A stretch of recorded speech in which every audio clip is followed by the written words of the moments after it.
सातों लड़के वीर तो थे ही, परंतु उदल कुछ विशेष था। वह अपने वैदुल घोड़े पर सवार होकर दूर दूर तक दौड़ लगाता था। हिरण के पीछे दौड़ता हुआ उरई के बाग में कई बार उदल घुस चुका था। तब उरई नरेश ने राजा परिमाल के पास शिकायत करते हुए पत्र भेजा था। एक दिन फिर उदल घोड़ा दौड़ाते हुए उरई के किसी गांव में जा पहुंचा। महिलाएं कुएं में पानी भर रही थीं। उदल ने घोड़े को पानी पिलाने को कहा। उन्होंने पूछा, तुम कहाँ के राजकुमार हो और यहाँ किसकी इजाजत से घुस आए हो? उदल ने अपने परिचय देते हुए कहा, मैं आल्हा का छोटा भाई हूँ, महोबा के राजा परिमाल का राजकुमार हूँ। कुएं पर माहिल की बांधी भी थी। बोली, अभी हो कि वापस भाग जाओ। माहिल को पता चला तो तुम्हारा घोड़ा छीन लिया जाएगा और सजा मिले सो अलग। इतनी बात सुनकर उदल ने गुलेल से मारकर सभी पनिहारिन महिलाओं के घड़े फोड़ दिए। अपने घोड़े पर सवार होकर महोबा की ओर चल दिया। आया बांदी ने माहिल से जाकर के थोड़ा बढ़ा चढ़ाकर शिकायत कर दी। बड़ा ताना मारते हुए लिखा पत्र। प्रणाम के पश्चात घटना का वर्णन करते हुए कहा, तुम्हारे घर जो उदल नाम का एक अनाथ लड़का रहता है, वह स्वयं को बड़ा बहादुर समझता है। उसने उरई में आकर स्त्रियों से छेड़छाड़ की, सबके घड़े फोड़ दिए। उसमें इतना बल है तो मांडव में क्यों नहीं जाकर के अपने बाप से का बदला ले लेता। रानी का नौलखा हार छीन कर ले गया। वह करिया राय पर अपनी शक्ति दिखाए, यहाँ उरई में आकर के क्यों उत्पात मचाता है। तो वाहक पत्र लेकर महोबा जा पहुंचा। राजा परिमाल के दरबार में जाकर प्रणाम किया और पत्र सौंप दिया। राजा ने पत्र सभा में पढ़कर सुनवाया। परिमाल ने तुरंत जवाब लिखा, माहिल, ये लड़के आला, उदल, ब्रह्मानंद, मलखान आदि जैसे मेरे लिए हैं, वैसे तुम्हारे लिए भी हैं। घड़े उदल ने फोड़े हैं, उतने सोने के कलश भिजवा देता हूँ। मांडवगढ़ की बात मत करो। जिस लड़के की शिकायत कर रहे हो वह दशराज का ही पुत्र है। यदि वह सुनेगा तो मांडवगढ़ पर अभी चढ़ाई कर देगा। वह अभी किशोर है, अभी उसकी उम्र सिर्फ 12 वर्ष की ही हुई है। जवान होने पर बदला लेने जाएगा ही। पत्र को लेकर पत्रवाहक उरई पहुंच गया। माहिल ने पत्र पढ़ा। घटना को अभी 3 महीने ही बीते थे कि हिरण का पीछा करते हुए उदल फिर उरई पहुंच गया। के एक जोड़े को उदल शिकार कर लिया, पर बगिया का तहस नहस कर डाला।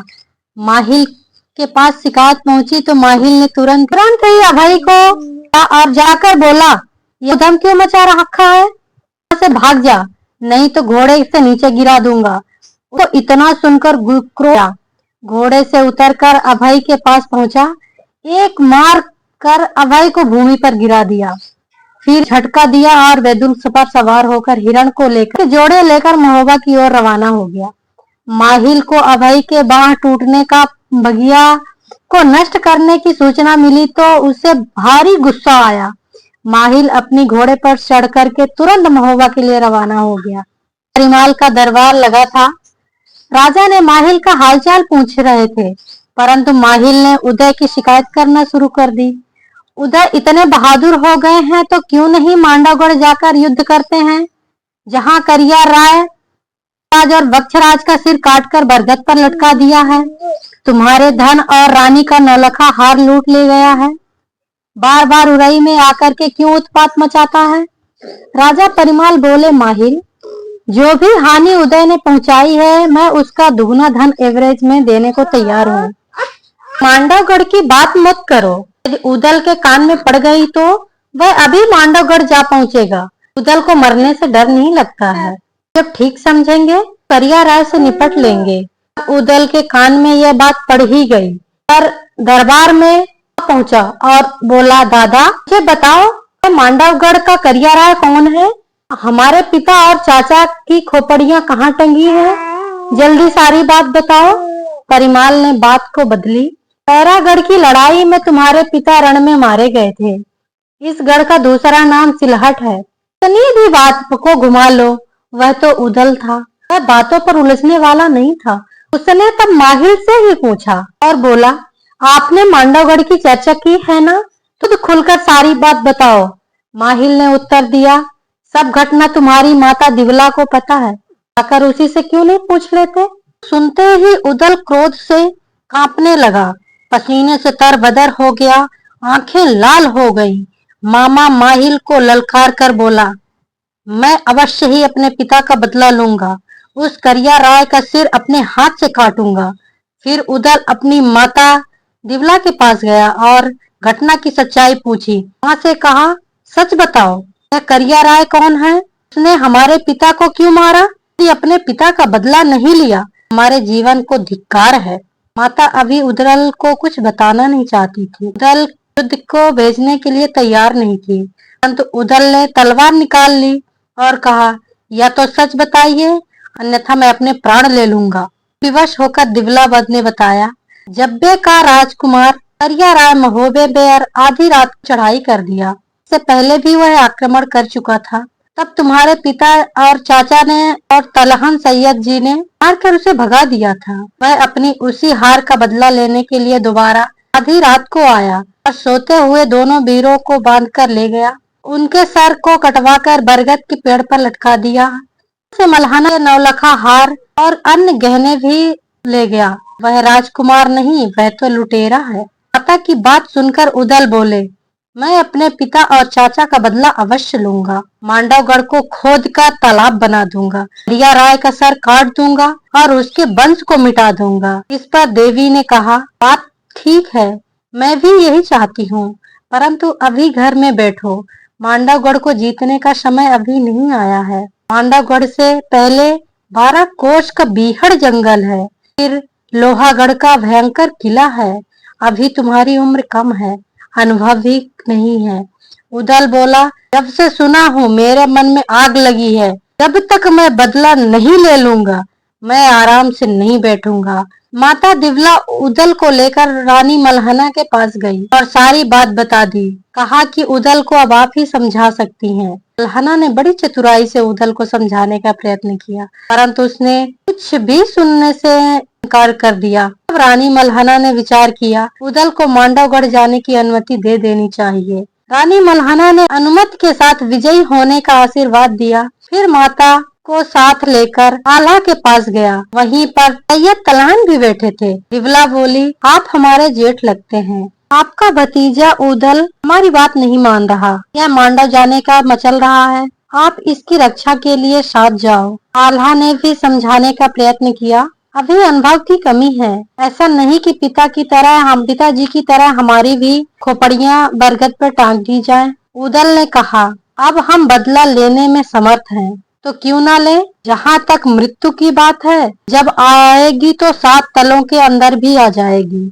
वो छोड़ेगी नहीं। मैं मरने से नहीं डरता। जल्दी से कुछ फौज लो और मांडवगढ़ पर चढ़ाई करो। आप में से कोई जाना चाहे तो ठीक है, नहीं मैं अकेले ही जाने को तैयार हूँ। उदल की बात सुनकर मलखान ने कहा, चिंता मत करो, मैं तुम्हारे साथ चलूंगा। फिर उदल ने काला सैयद से कहा, चाचा जी, आपने हमें पाला है और संभाला भी है। आप ही रास्ता बताओ जिसमें हमें अपने उद्देश्य पर सफल हों। काला सैयद ने उत्तर दिया, बेटा उदल, जब तक बनारस वाला काला सैयद जीवित है, तब तक तुम्हें चिंता करने की कोई जरूरत नहीं। जहाँ मोर्चा सबसे कठिन समझो, वहाँ मुझे लगा देना। अब तो सब उत्साहित हो उठे। मलखान ने ढेवा से कहा, मांडवगढ़ जाने के लिए शुभ घड़ी की मुहूर्त का पता करो। ढेवा ने पंचाक उठाया, बता दिया। साथ ही सलाह दी, जोगियों का वेश धारण करो। गुदड़ी लगवाई तथा बनवाई गई। जगह जगह हीरे मोती जड़े गए। भीतर 5 हथियार छिपाने की जगह गुदड़ी में रखी गई। यह वेश इसलिए बनाया गया ताकि मांडवगढ़ की असलियत मालूम किया जा सके। तब योजना बनाई कि पहले महोबा में ही अलग जगाएंगे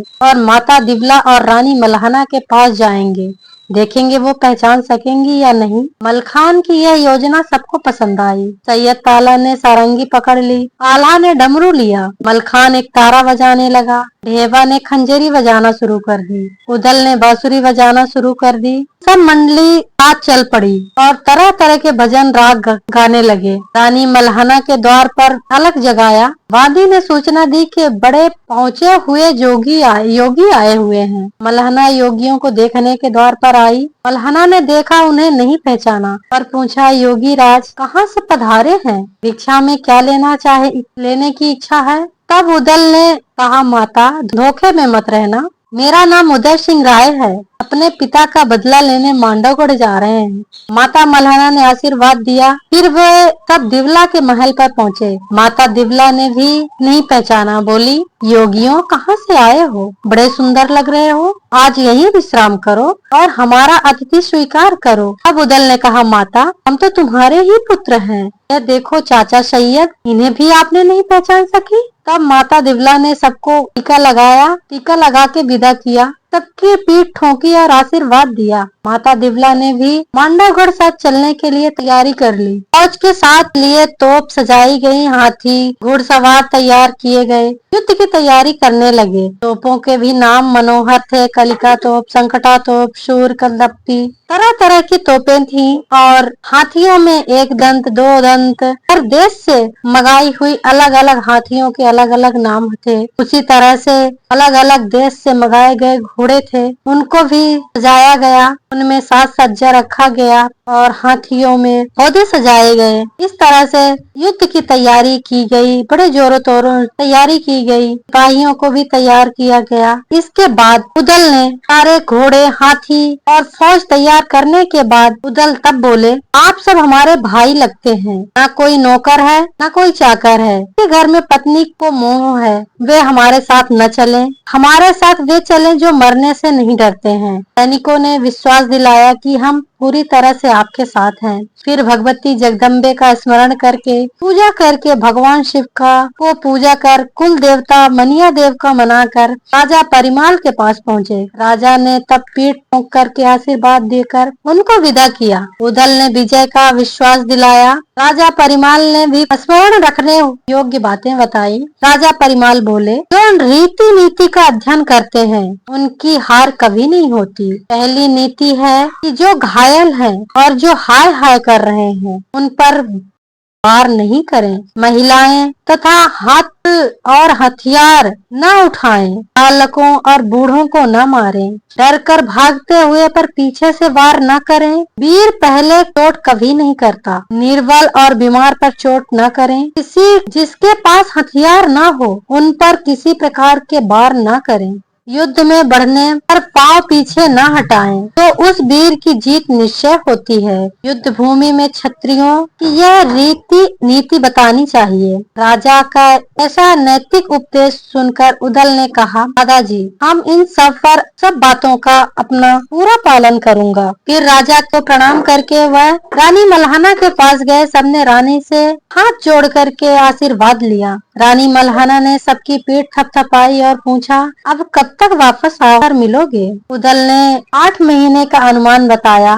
तब माता ने एक बार फिर से विजयी का आशीर्वाद दिया। इसके पश्चात अपनी फौज के पास पहुंच गए। ढोल नगाड़े बजने लगे। मांडव के लिए उदल की टोली फौज के साथ बढ़ने लगी। काला सैयद सिंहासनी घोड़े पर चढ़ गए। उनकी दाढ़ी पेट तक लटकी हुई थी, परंतु जोश जवानों जैसा था और वे सब अपने अपने निश्चित घोड़ों पर चढ़कर चल पड़े। उनकी सेना 3 कोस तक फैली हुई थी। तोपे, बारूद, हाथी, घोड़े और पैदल सब प्रकार के सेना जा रही थी। ढेवा ने फिर से शगुन पंचांग में देख करके बताया। उनको कहा कि छत्री वेश उतार करके जोगी वाला वेश पहन लो। पांचों योद्धा योगी बन गए। राम नंदी तिलक लगा लिया। अपने अपने साथ सगरंगी, एक तारा आदि संभाल लिए। इसी बेस में बबूल के जंगल को पार किया और फाटक पर पहुंच गए। वहां तैनात रक्षकों ने परिचय पूछा। उदल ने उत्तर दिया, हमारी कुटी गोरखपुर में है।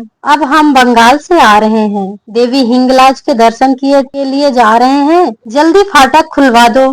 तो खर्च खत्म हो गया है, इसलिए नगर में भिक्षा मांगनी पड़ेगी। रक्षकों ने कहा, द्वार खोलने से पहले हमें राजा की अनुमति लेने के लिए हरखरे को भेजे हैं। तब तक योगियों को द्वार पर ही रुकना पड़ेगा। हरखर राजा अनुपी राय के दरबार में गया। हरखरे ने योगियों की सारी बात बता दी। राजा ने उनको नगर में प्रवेश की अनुमति दे दी। योगी राजा अनूपी के दरबार में पहुँचे। बाएं हाथ में प्रणाम करने पर राजा कुपति हो गया, गुस्सा हो गया और वो कहने लगा, इन्हें बाहर निकाल दो। तब उदल ने कहा, राजन, दाहिने हाथ में सुमरनी माला है, राम भजन चल रहा है, इससे भला प्रणाम कैसे करते? राजा को समझ में बात आ गई। राजा के दाईं ओर बैठे टोडरमल ने सलाह दी, साधु संतों से तर्क न करो, न किससे बद्दुआ लो, जो मांगे देकर विदा कर दो। राजा ने कहा, योगी आप कुछ कर्तव्य दिखाएं। सबने तुरंत अपने साज सज्जे लिए। देवा ने खंजरी बजाई और उदल ने बांसुरी। मलखान ने अपना एक तारा बजाया तो आला डमरू ही बजाने लगे। दाढ़ी वाले ताला सैयद ने सरंगी पर गाना शुरू कर दिया। उदल मस्त होकर नाचने लगे। राजा देख देख कर मोहित हो गए थे। राजा ने उससे कुछ दिन अपने यहाँ रुकने का आग्रह किया। इस पर उदल ने उत्तर दिया, बहता पानी और रमता जोगी, चलता फिरता ही अच्छा रहता है। राजा ने सोने के कड़े मंगवाकर योगी जन को भेंट किया और विदा किया। अब योगी दरबार से निकलकर मांडवगढ़ को चल दिए। यहाँ भी द्वार पर ठहर कर पूछा गया। यहाँ भी आला ने वही उत्तर दिया, हम बंगाल से आए हैं और देवी हिंगलाज के दर्शन के लिए जा रहे। दरबानों ने योगी से बरसात के चौमासे में यहीं विश्राम करने की सलाह दी। उदल ने फिर वही कहा, बहता पानी रमता जोगी, कहीं रुकते नहीं है। दरबान ने दरवाजे खोल दिए और योगियों की टोली बाजारों में घूमने लगी। जो भी नौजवान योगियों पर दृष्टि डालता तुरंत मोहित हो जाता। महिलाएं तो उनकी सुंदरता की आपस में चर्चा करती। कोई उन्हें अंगूठी देती तो कोई माला देती। अनिहारन पानी भरना भूल जाती। जोगियों को ये देखती रह जाती। रानी कुशला की बांदी भी उन पर मोहित और देर तक उनके सौंदर्य पर हो गई। तो लौटने पर हुई देर। महलों में देर से पहुंची तो रानी कुशला ने डांट कर देर का कारण पूछा। बांदी ने योगियों के नगर में घूमने की जानकारी दी तो रानी कुशला ने बांदी को आदेश दिया, उन्हें हमारे पास महल में लेकर के आओ। आदर के साथ लिवाल आई और द्वार पर ठहरा कर सूचना देने गई। अब पपीहा घोड़ा और गज 50 के द्वार पर बंधे हुए देखकर आल्हा रोने लगा। पूछने पर आल्हा ने अपने पिता को घोड़े और हाथी दिखाकर बताया कि ये करिया राय ने इन्हें लूट कर ले आया था। उदल ने कहा, आप कहें तो मैं अभी कूदकर घोड़े पर चढ़ जाऊं और अपनी फौज में जा पहुंचूं। मलखान ने कहा, भैया आखिर से काम लो, योगी वेश में हो, धीर रखो, इस घोड़े पर अवश्य चढ़ना, परंतु जिस दिन पिता और चाचा का बदला पूरा हो जाए। पांचों आगे बढ़े और दूसरे द्वार के पास पत्थर पीसने का कोल्हू और बरगद का पेड़ दिखाई पड़ा। आल्हा ने बरगद पर टंगी खोपड़ियां भी देखी और पहचान ली कि ये इन्हीं उन दोनों की खोपड़ी है। आल्हा से दशराज की आत्मा के आवाज ने कहा, हमें अब तक आशा थी कि एक दिन हमारे पुत्र बदला लेने आएंगे, ये तो योगी बन गए हैं। यह बात सुनकर आल्हा रोने लगा। उदल ने पूछा। आल्हा ने उन खोपड़ियों को दिखाया। उदल ने खोपड़ी छट से छाती में लगा ली और बोले, अब रोने का नहीं, खुश होने की बात है। अब तो हम बदला पूरा करने ही वाले हैं। तब तक भीतर से दासी आई, तो रोने का आभास हुआ तो बोली, सच बताओ, तुम किसी राजा के राजकुमार हो क्या? अभी राजा को सूचना देकर पकड़वाती हूँ। मलखान ने बात को संभालते हुए बोले, बांधी, इस बरगद में भूत चुड़ैल रहते हैं क्या? इसकी आभा हमें डरा रही है, इसलिए छोटे योगी को रोना आ गया है। मलखान की बात सुनकर के दासी उन्हें महल में ले गई।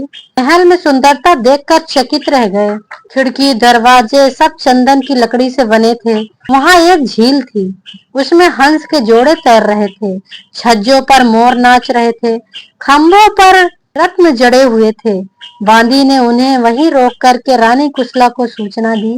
रानी ने पर्दे में से पांचों योगियों को ध्यान से देखा तो बांदी से कहा, तूने धोखा दिया है, मैं अभी तुझे दंड दूंगी। योगी नहीं है, ये तो कहीं के राजकुमार हैं। इनकी छवि ही बता रही है कि ये योगी नहीं है।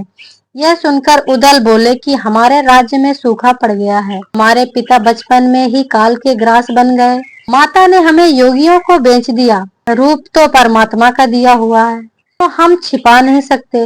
रानी ने कहा, तुम्हारी गुदड़ियों में हीरे मोती जड़े हुए हैं। मलखान ने जवाब दिया, हम राजा जयचंद की राजधानी कन्नौज से आ रहे हैं। हमारा भजन सुनकर राजा ने हमें गुदड़ियां पुरस्कार में दे दी है। अब रानी ने कहा, आप गाते बजाते हैं तो वह हमें भी सुनाइए और दिखाइए। फिर तो पांचों ने अपने अपने वाद्य यंत्र संभालने और गाना बजाना शुरू कर दिया। राग रागनी उदल ने सुनाने शुरू कर दी।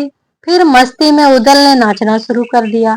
उनके संगीत और नृत्य देखकर सारा रनिवास मोहित हो गया। यह यहाँ तक कि रानी ने पर्दा हटा दिया। रानी ने नौलखा हार पहन कर रखा था। उसे देखकर उदल को अपने लक्ष्य की याद आ गई। क्रोध से नयन रक्तमय हो गया। तभी ताला सैयद ने उसे खूनी मारी और चिताया कि यहाँ कुछ गड़बड़ मत करना, नहीं तो सब कुछ चौपट हो जाएगा और हम सब यहीं मारे जाएंगे। उदल के आंखों में आंसू देखकर रानी ने पूछा, यह छोटा योगी क्यों रो रहा है? सैयद ने रानी को जवाब दिए, बाहर बरगद के टंगी सूखी खोपड़ियां देखकर यह डर गया है। इसे लगता है कि पेड़ पर भूत चुड़ैलों का वास है।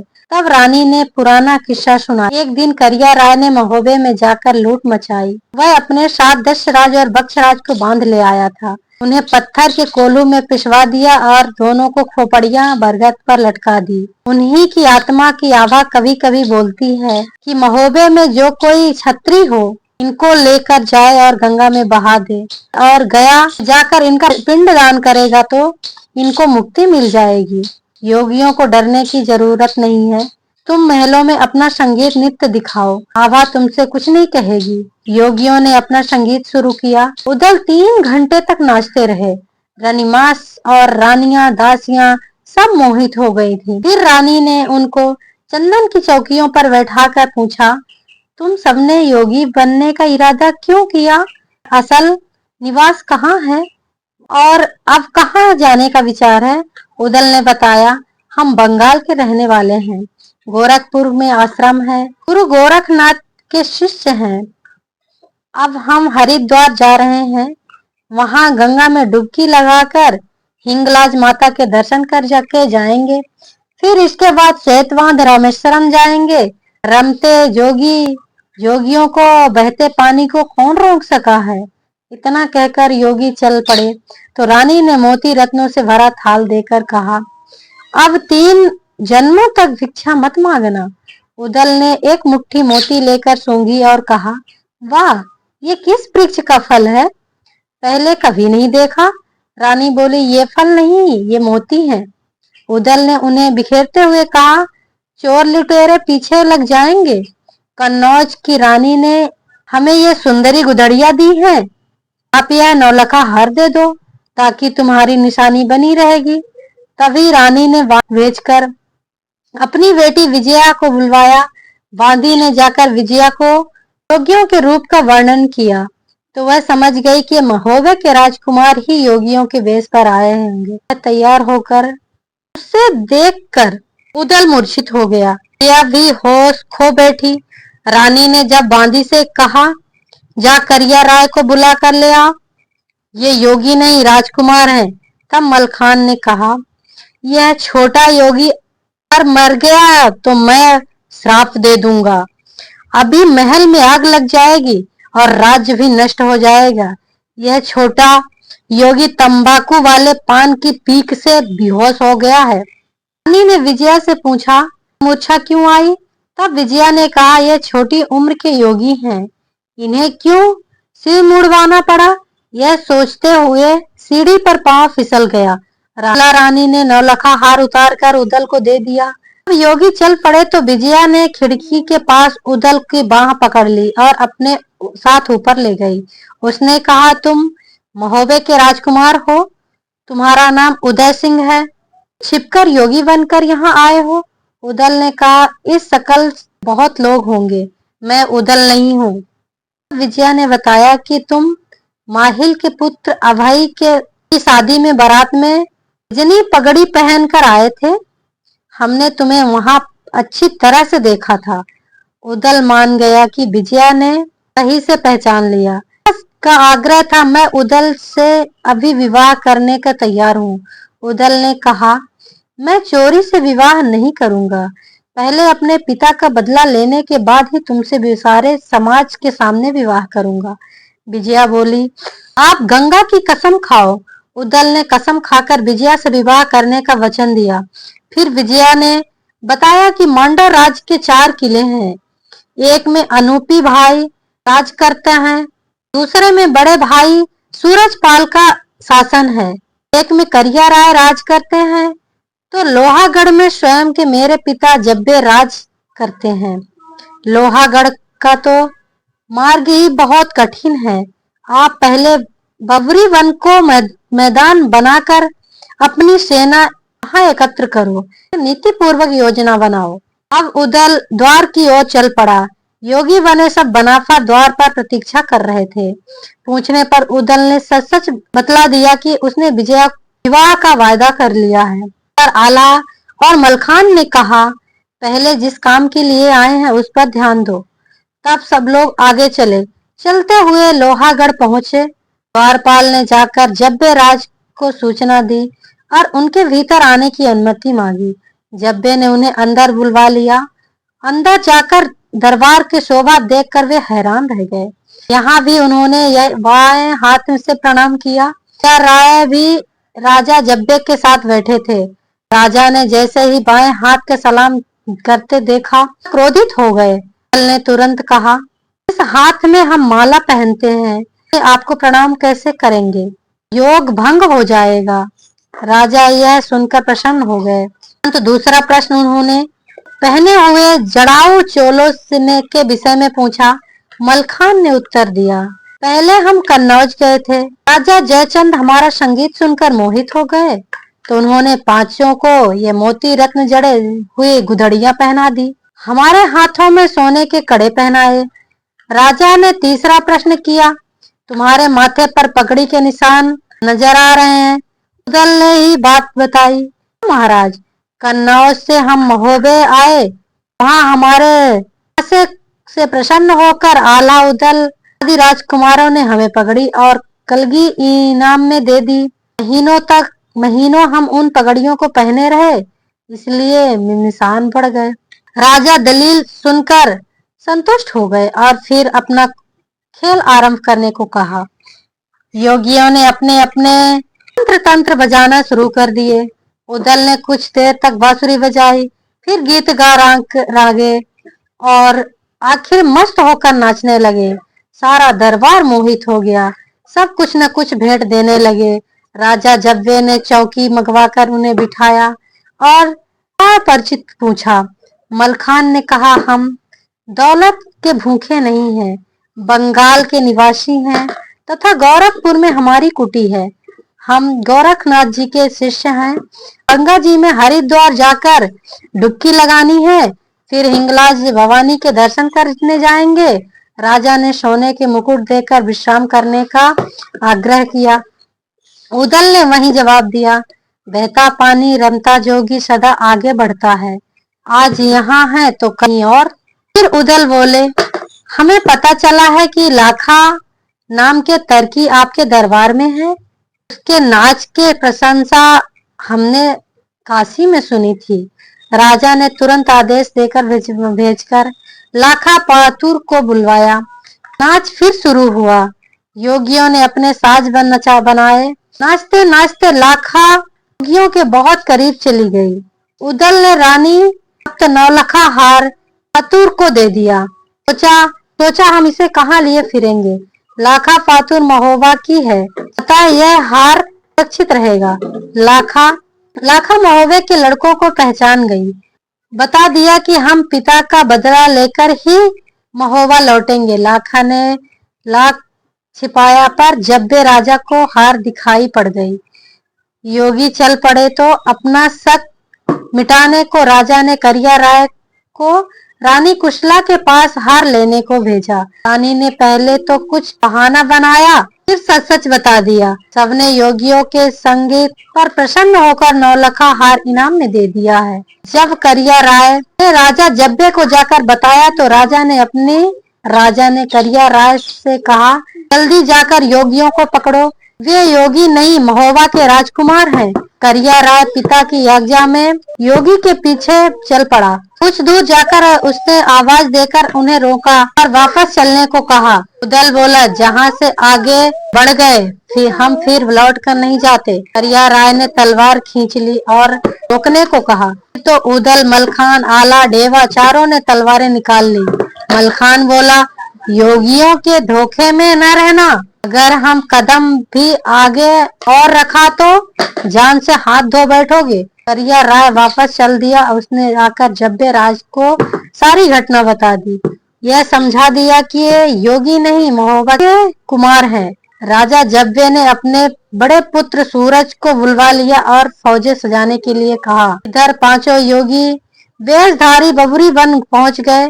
वहीं रानी दिवला का डेरा था। माता ने सबका स्वागत किया। उन्होंने माता को मांडागढ़ और लोहागढ़ की सारी घटना खोलकर बताया। चंदन नामक बढ़ई को बुलाकर बबुरी वन कटवाने पर लगाओ। उदल के संकेत के अनुसार घास को छोटे पौधे घोड़ों को चरने के लिए छोड़ दिया गया। आला ने जब यह समाचार मिला तो वह प्रसन्न हुआ। जब्बे के राजकुमार अनूपी अपने दरबार में बैठे थे। टोडरमल भी उनकी दाहिने हाथ विराजमान थे। तभी एक सरकार दौड़ता हुआ आया और सीधे अनूपी के सामने जा पहुंचा। उसने कहा, महाराज, महोबा की सेना आ रही है और उसने सारा बबुरी वन काट डाला है। अनूपी तनकर खड़े हो गए और तुरंत अपनी सेना को लेकर तैयार हो गए। टोडरपुर से ऊपर सारी सेना साज सज्जे चल पड़ी। लाल घोड़ी पर सवार हुए और समर भूमि पर छी ओर चल पड़े। दूसरी ओर महोबे वालों की फौज युद्ध के लिए तैयार ही थी। बैदुल घोड़े पर उदल और मथुरा पर देवा चढ़े। दोनों ही अपने लश्कर में पहुंचे और डंका बजा दिया। नर्मदा की ओर पार करके 4 घंटे में फौज मैदान में जा पहुंची। उदल ने अपना घोड़ा आगे बढ़ाया तो अनूपी के सामने जा पहुंचा। अनूपी ने पूछा, कौन हो तुम? बबुरी वन क्यों कटवाया? उदल ने परिचय दिया। महोबे वाले चंदेले राजा के हम बेटे हैं। मेरा नाम उदय सिंह राय है। अनूपी ने उदल को लौट जाने को कहा। उदल ने इतना इरादा स्पष्ट बता दिया कि नौलखा हार हाथी गजसाब्द घोड़ा पपीहा लाखा पातुर और तुम्हारी विजया का डोला लेकर जाऊंगा। साथ में करिया राय का सिर काट कर ले जाऊंगा। अपने पिता का बदला लेने के लिए महोबा नहीं लौट सकता। अनूपी ने टोडरमल को आदेश दिया कि तोपे चला दो। 4 घड़ी तक गोलेबारी चलती रही पर कोई दल पीछे न हटा। फिर 4 कदम मैदान रह गया। दोनों ओर तलवारें चलने लगी। जो जिसके सामने पड़ा वो उसे मार देता। जगह जगह लाशें कटकर गिर गई। हाथी का पट कटकर पड़े थे, मैदान में पड़े थे। बैदुल घोड़ा अपना सवार आला हर मोर्चे पर जाकर कह रहा था, जीत को चलोगे तो महोबा जीत ही सकेगा। सबकी पगार दुगनी कर दूंगा। तुम लोग नौकर चाकर नहीं, सब हमारे भाई लगते हो। अनूपी की 3 लाख सेना महोबे वालों ने आधी मार गिराई। अनूपी की सेना मध्य मैदान छोड़कर भागी। अपनी तलवार खींचकर दोनों ओर से खटाखट तलवारें बजने लगी। अनूपी की तलवार टूट गई। उधर उदल ने जो तलवार का वार किया, ढाल से अड़ाई पर ढाल ही कट गई। तलवार का पूरा बार अनूपी पर लगा और मैदान में जा गिरा। तभी टोडरमल ने मोर्चा संभाला। टोडरमल ने वार किया तो बैदुल घोड़ा ऊपर उड़ गया। टोडरमल ने तलवार की मुठ हाथ में ही रह गई। वह बेशक खड़ा रह गया। उदल ने तुरंत ही बांध लिया। उधर ढेवा ने कहा कि इसे बांध कर जेल में डलवा दो। ढेवा टोडरमल को बांध कर ले गया। इस प्रकार अनूपी और टोडरमल को रण की सेना रण छोड़कर भाग गई। कहानी यहीं खत्म नहीं होती। आगे क्या हुआ जानने के लिए अगले भाग का इंतजार करें। वीडियो पसंद आए हो तो लाइक करें और ऐसे ही दिलचस्प कहानियों के लिए चैनल को सब्सक्राइब करना न भूलें। अगली कहानी में मिलते हैं।